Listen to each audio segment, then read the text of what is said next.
Bueno, la situación es bastante delicada, ¿no? Lamentablemente tenemos una situación de paralización total en vista de la falta de regulación que ha generado que la ventanilla del Ministerio de Educación, entiéndase la posibilidad de iniciar procedimientos de licenciamiento, se encuentra suspendida desde enero del 2020, ya 30 meses, ¿no? Y sumado a esto que todo el foco, ¿no?, tanto del Ministerio o de otros organismos, se encuentran hoy centrados en la discusión de las universidades y de SUNEDU, ha dejado de alguna manera de lado la importancia de la educación superior tecnológica, ¿no? Algo lamentable, porque incluso el Proyecto Educativo Nacional al 2036 ya establecía la importancia de la educación superior tecnológica, cómo debemos revalorar la educación superior, no solamente, digamos, enfocarnos en la educación superior universitaria. La educación superior tiene institutos, escuelas, universidades, no solo universidades, como lamentablemente hoy lo ve, digamos, la sociedad y los reguladores, ¿no?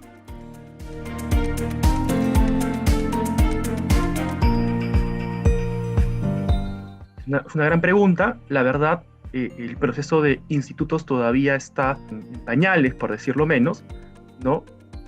Porque finalmente, a diferencia de las universidades, que todas las universidades ya pasaron el proceso de licenciamiento y hacen ese tamiz de este proceso tan importante para buscar la mejora de la educación, ¿no? En universidades, de las casi 140, 145 universidades, todas ya pasaron el proceso de licenciamiento.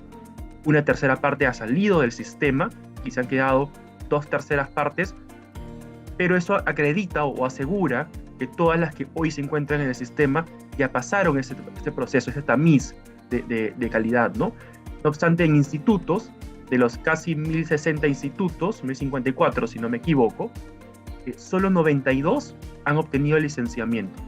Algunos más han iniciado el proceso de licenciamiento y han sido rechazados, con lo cual nos damos cuenta que el número que ha afrontado este procedimiento y por tanto ha pasado este tamiz, que es tan importante, ¿no?, es inferior al 10% del total de institutos, con lo cual, a diferencia de las universidades que hoy pueden hablar de licenciamiento 2.0, en institutos todavía no hemos logrado obtener ni siquiera el 10% de institutos que hayan afrontado este procedimiento, llámese para licenciarse o para no licenciarse, y por tanto el sistema todavía se encuentra en una situación bastante compleja.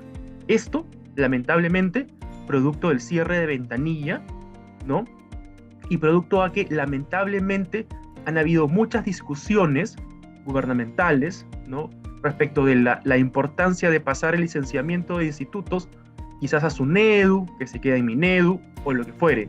Pero esto, lo que al final del día ha generado, es que se paralice el proceso de licenciamiento y se demore muchísimo con él. Recuerden que la ley es del 2016, es decir, tenemos ya muchos años con esta ley y lamentablemente solo hemos afrontado el 10% de revisión de los institutos que están en el mercado, ¿no?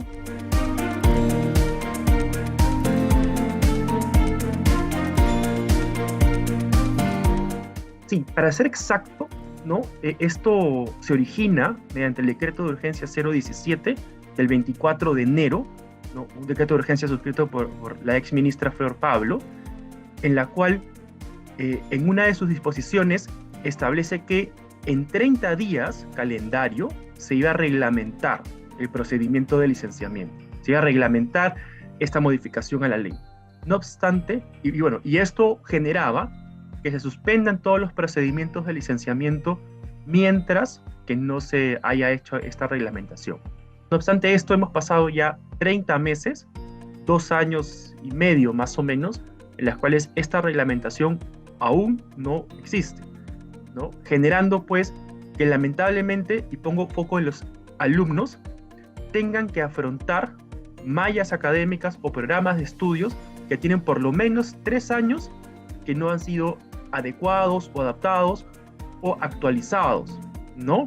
Entonces, lamentablemente, pues, tienes problemas con muchos estudiantes que quisieran mantener su educación, después de la pandemia, de manera 100% a distancia o semipresencial, Pero hoy no se puede generar este proceso de adaptación en vista que no hay ventanilla, ¿no? Y esto genera pues un perjuicio a los estudiantes que tienen una malla 3 años estancadas en el tiempo y no les permite tener, digamos, condiciones óptimas o programas de avanzada, lamentablemente por un tema gubernamental.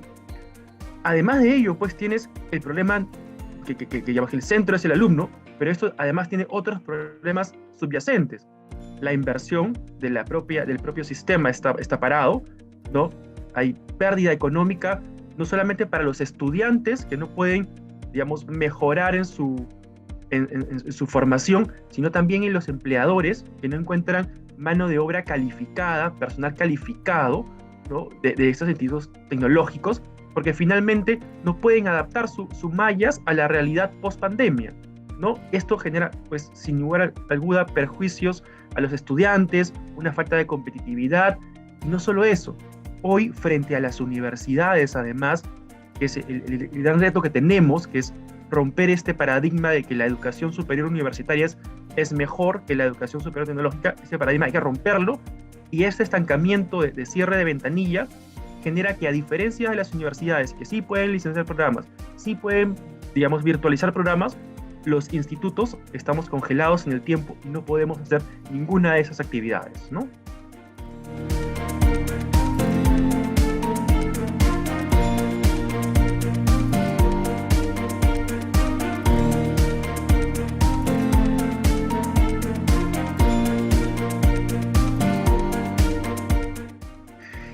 Claramente este proceso de licenciamiento tiene que darse. Nosotros estamos de acuerdo con el proceso de licenciamiento.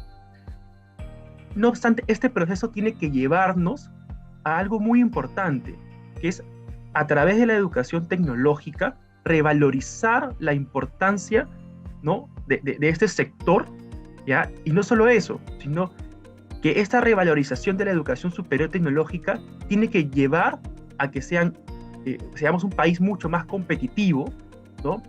Y que de alguna manera toda esta competitividad, esta tecnología, esta, digamos, importancia en la innovación que tenemos los tecnológicos, los institutos tecnológicos y las escuelas, ¿no?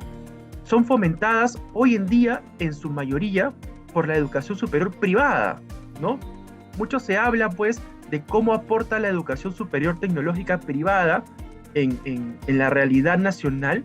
Lo que les puedo decir sin duda es que somos los primeros, los pioneros en muchas actividades, en la virtualidad. Me cuesta pensar qué instituto tecnológico público hoy en día, digamos, pudo virtualizar sus programas tan rápido como un privado. El privado muy rápidamente pudo transformar su esquema de trabajo producto de la pandemia a un sistema 100% a distancia. La educación pública no lo hizo, demoró muchísimo en hacerlo y aún están en proceso, ¿no? Entonces, cuando ven cuál es el rol y la importancia de los institutos privados, es justamente ese. Estamos siempre a la vanguardia, ¿no? En la tecnología, y en esto, un ejemplo claro fue que pudimos virtualizar y llevar la educación 100% a distancia de manera mucho más rápida, mucho más ágil que la educación pública, ¿no? Entonces, ojo, con eso no digo que dejemos de lado la educación pública. Lo que digo es el aporte tecnológico, justamente por los recursos que puede poner el privado, generan que la educación superior tecnológica privada esté constantemente en mejora, en actualización, en vanguardia. Lamentablemente esto, algo ya mellado por la demora en la apertura de ventanilla, ¿no? Bueno, nosotros como Asiste Perú, ¿no? No nos toca referirnos a la reforma universitaria. No obstante, creemos que toda reforma debe ser pensada o concebida, ¿no? con un foco central en el estudiante y en la mejora de la calidad para el estudiante. Es decir, todo cambio, toda reforma, toda actualización tiene que tener un centro, que es el estudiante. Y la mejora de la calidad debe ser pensada en la mejora de la calidad de la educación para el estudiante, ¿no? Siempre y cuando esto se dé, las reformas son correctas. Si las reformas no tienen ese horizonte de mejora de calidad para los estudiantes, creo que no son adecuadas.